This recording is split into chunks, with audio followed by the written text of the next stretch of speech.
অপরাধী আইনের ফাঁক ফোকর দিয়ে জামিনে অথবা মুক্তিতে বেরোয় আসে। আমরা সরকারকে অনুরোধ করছি এই প্রতিবাদ সমাবেশ থেকে আইন সংস্কারের জন্য। মহামারী আকারে এই ধর্ষণ চলছে বাংলাদেশের প্রত্যন্ত অঞ্চল থেকে শহর অঞ্চল, রাজধানী পর্যন্ত। আইন সংস্কার না হওয়ার জন্য অপরাধীকে দৃষ্টান্তমূলক সাজা দেওয়ার কোনো সুযোগ নেই, যার জন্য আমি অনুরোধ করব এই প্রতিবাদ সমাবেশ থেকে আইনকে সংস্কার করা হোক এবং ধর্ষণকারীকে প্রকাশ্যে জনসমাকক্ষে ফাঁসি দেওয়ার ব্যবস্থা রাখা হোক।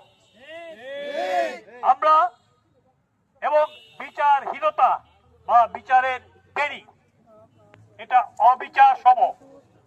এ বিচার যেন তাৎক্ষণিকভাবে এক সপ্তাহের ভিতরে সংগঠিত হয়, এভাবেও প্রতিবাদ সমাবেশ থেকে দাবি রাখছি। আমরা সারা বাংলাদেশে কলঙ্কমুক্ত হওয়ার জন্য এত বড় নৃশংস আমরা বেআইনি ধর্ষণকারীদের সারা বাংলাদেশে এক বিপ্লবের ডাক দিয়েছি। এই গোপালগঞ্জের প্রেক্ষাপট থেকে সমসাময়িক প্রেক্ষাপটে রামিসা ধর্ষণ নয়, এক সপ্তাহে 4টি শিশু এভাবে ধর্ষিত হয়েছে এবং তাদেরকে হত্যা করা হয়েছে। আমরা এই হত্যার প্রতিবাদে শুধু এক সপ্তাহের নয়, যুগ যুগ ধরে এই নৃশংসতা চলে আসছে, এই পাশবিকতা চলে আসছে। নারীর সম্ভ্রম দিতে আমরা কুণ্ঠাবোধ করি। আমরা পুরুষ শাসিত সমাজে এই নারীকে সম্মান দিতে শিখি, আমাদের নাগরিকদের এই অনুরোধ রাখি। আমরা